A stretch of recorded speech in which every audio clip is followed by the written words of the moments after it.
안녕하세요. 수아입니다. 이번 시간은 어느 종교인과의 대화입니다. 이 글은 2002년도에 손처사님이 쓰셨습니다. 경남 어느 절을 뒤로하고 스님의 불이 하늘에 닿기를 바라는 마음으로 산을 내려와 열차를 타기 위해 기차역에 도착했다. 아마 어느 스님의 답의식에 참석하고 내려오시는 길이었나 봅니다. 역전에는 포장마차들이 질비리하게 늘어져 손님을 기다리고 있다. 주머니에는 몇 푼밖에 없지만 소주 한 잔이 생각났다. 이 집 저 집 기웃거리며 돈에 맞춰서 먹을 집을 골라본다. 그때였다. 어느 분께서 내게 다가선다. 큰 집에서 나오시는 길이냐고 나에게 묻는다. 그분은 하나님의 말씀을 옆구리에 끼고 있었다. 큰 집이라 하하하. 교도소 이제 교도소에서 금방 출소한 사람으로 이제 그분이 여겼던 것이죠. 내 행색이 그렇게 보이는 모양이다. 빡빡머리에 허름한 점퍼 차림에 흰 고무신을 신고 있었으니 그렇게 생각했겠구나. 좀 손조사님이 덩치가 있거든요. 그러다 보니까 좀 그런 느낌이 들었나 봅니다. 빡빡머리에. 큰 집이라 교도소. 그렇다면 나는 죄인? 죄인. 그렇다 나는 죄인이다. 원죄 말고도 알게 모르게 지은 죄가 얼마나 많겠는가. 그래서 참회 기도를 하고 그 죄의 원인이 어디에서 오는지 깨닫기 위해서 큰 집, 즉 여기서는 이제 절을 의미합니다. 큰 집에 다니며 부처님의 말씀들을 들으며 차가운 마룻바닥에 앉아 눈을 감고 이곳이 어디에서 왔는고 되돌아보는 기나긴 시간 속으로 몰입하는 것이 아닌가. 하나님의 말씀을 옆구리에 끼고 계시는 그분은 목사님이셨다. 회개하라고. 회개하여야만 하나님의 나라로 갈 수 있단다. 하나님의 종이 된다면 전지전능하신 아버지께서 무슨 소원이든 들어준단다. 그렇겠지. 때 묻은 마음으로 감히 천국의 계단을 오를 수는 없겠지. 이런저런 이야기를 하다가 목사님께 질문을 던져본다. 목사님께선 전당을 구경하셨냐고. 갑작스런 질문에 목사님이 말씀을 못하신다. 성경을 펴 보이며 하나님의 말씀이 그렇게 되어 있다는 궁색한 대답이다. 하나님의 말씀을 서로 주고받는 약간의 시간이 흐른다. 창세기 때부터 목사님의 생각과 나의 견해가 많이 틀리다는 것을 느낀다. 이목조목 하나님의 말씀들을 정리해 본다. 지금까지의 전도 방식이 잘못되었다는 것을 인정하는 것 같다. 회개하라. 예수님을 따르는 자 천당 가고 우상 숭배하며 따르지 않는 자는 지옥 간다. 이런 식이라면 하나님은 고약한 양반이 되는 거고 예수님은 그 자식이니까 그놈의 자식이 된다. 그분께 이런 방식으로 성경을 이해해 보라며 권한다. 하나님은 누구냐 하면 원죄가 없던 깨끗한 마음, 이 세상 하나밖에 없는 마음, 그 마음은 온 우주를 품 안에 품고 있다면서 그놈의 마음이란 것이 요상하여서 세상을 만들고 선악을 분별하기도 하고 너와 나를 분별하는 것을 만들고 등등. 목사님께서 내게 묻는다. 종교가 무엇이냐고. 나는 부처님의 말씀을 믿고 따르는 불제자라고. 아울러 예전에는 예수님의 제자였었다고 말한다. 예수님에 대한 배신이 아니냐고 묻는다. 우리가 학교에 다닐 때 스승이 있듯이 나는 살아가면서 많은 스승들을 만난다고 말했다. 예수님께서 그렇게 생각하시는 분이시라면 나는 예수님을 스승으로 삼지 않았다고 말했다. 그분은 다음 공부를 위하여 나에게 고난이란 것을 맛보여 주며 그것이 어디에서 오는지 다음 길을 떠나라고 격려해 주었다고 믿는다. 나는 불교를 선택하기 전 성당에서 예수님의 십자가 앞에서 밤이 새도록 기도를 했었다. 너무나 답답하다고 환영인지 무엇인지 모르지만 십자가에 못 박힌 예수님의 두 눈에서 눈물이 흐르는 것을 보았다. 그러면서 빨리 떠나라고 열심히 공부하라고 지옥에 살면서 천당에 있다고 착각하는 사람들을 구제해 주라고 지옥에 살면서 천당에 있다고 착각하는 그런 사람들을 구제해 주라고 예수님이 말씀하시는 것 같았다.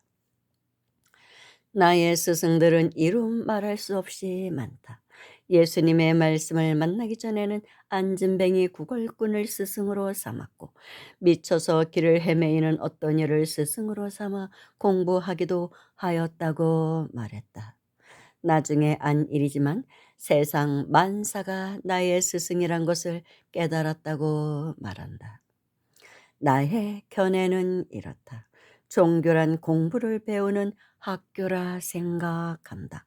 왜 공부를 하는지는 각자의 사고가 틀리니까 나도 모른다. 하지만 모든 사람들이 종교를 가지는 것이 좋지만 굳이 종교에 얽혀 본인이 가야 할 길을 망각한 채 학교 자랑에 선생님 자랑에 이 학교가 명문이니 어쩌니 하며 공부해야 할 학생이란 걸 망각하지나 않는지.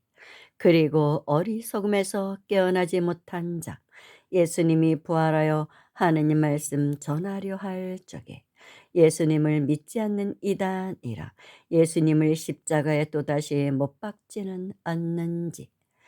부처님 중생 위하여 이 몸 저 몸 나투어 84,000 법문 나누려 할 때 미신이라 일컬어 돌팔매질을 하지는 않는지.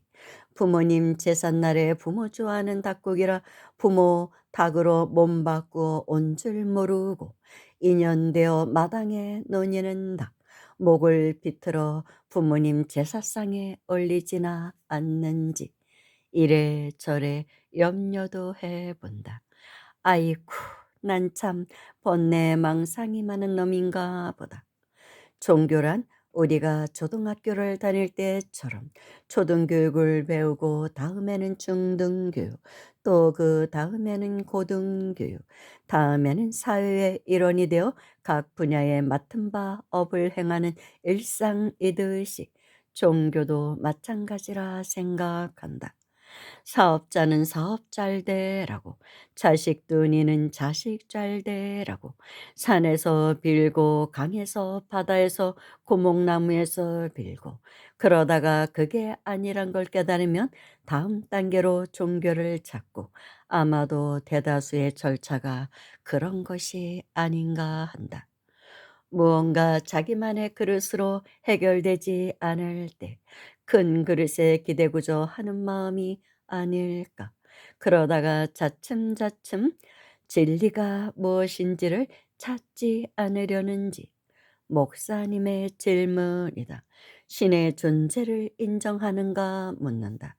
신의 존재라 84,000의 번뇌가 있으면 84,000의 신이 존재하지 않겠는가?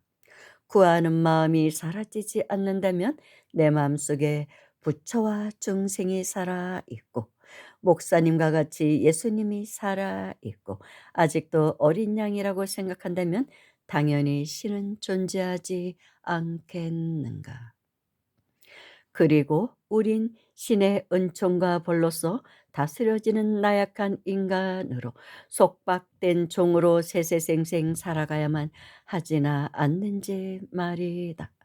84,000 번뇌가 사라지고 부처를 죽이고 즉 부처님의 말씀이 더 이상 필요 없고 예수를 죽인다면, 즉 예수님의 말씀이 더 이상 필요 없고, 그때가 되면 신이 존재하지 않겠지요.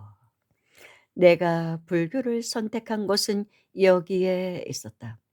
우리가 양파 껍질을 하나하나 벗기어 그 다음을 기대하듯이 나의 의문들을 하나하나 벗겨 가는 과정 속에 불교는 많은 도움이 되었다. 기독교에서 예수님을 죽이려 한다면 미친놈이라고 돌멩이에 맞아 죽었겠지만, 불교는 부처를 만나면 부처를 죽이라 하더란 말씀이다. 견해의 차이가 너무나 커서 황당했었지만 이즘은 그게 그렇구나 한다. 그게 자유락 하던가 해탈이락 하던가 하더란 말씀이다. 물론 양파 껍질을 벗기는 과정이지만 하나하나 껍질을 벗길 때마다 새로운 경계를 만나니 글쎄다. 어떤 사람들은 쥐지리도 못난 팔자라 하지만 껍질 벗기는 것도 쉽지 않지만, 껍질 벗긴 새로움도 또한 지금 즐거움을 준다. 어떤 땐 이게 신이구나 하는 것도 느끼고 말이다. 이야기가 너무 길어진 것 같다. 목사님은 자기만의 생각들을 고집하지는 않았다. 그분도 많은 이해를 하는 것 같았다. 그분께 신묘장구 대단한 일을 들려주었다. 그랬더니 그분께서는 방언을 하신다며 매우 놀라워한다. 그러니까 방언이라고 있죠. 기독교의 신의 음성. 신묘장구 대다라니가 이상한 말로 그들에게는 들렸을 테니까 방언으로 느낄 수도 있겠죠. 열차가 도착하였다. 목사님께서 언제 시간이 허락한다면 그분의 교회에 와서 좋은 말씀 부탁한다며 명함을 내민다. 나는 미소를 지으며 악수를 하고는 열차에 몸을 싣는다. 부처도 죽고 예수도 죽고 노스님도 죽고 중생도 죽고 나에게는 언제 신들이 사라지려나. 나무아미타불 관세음보살.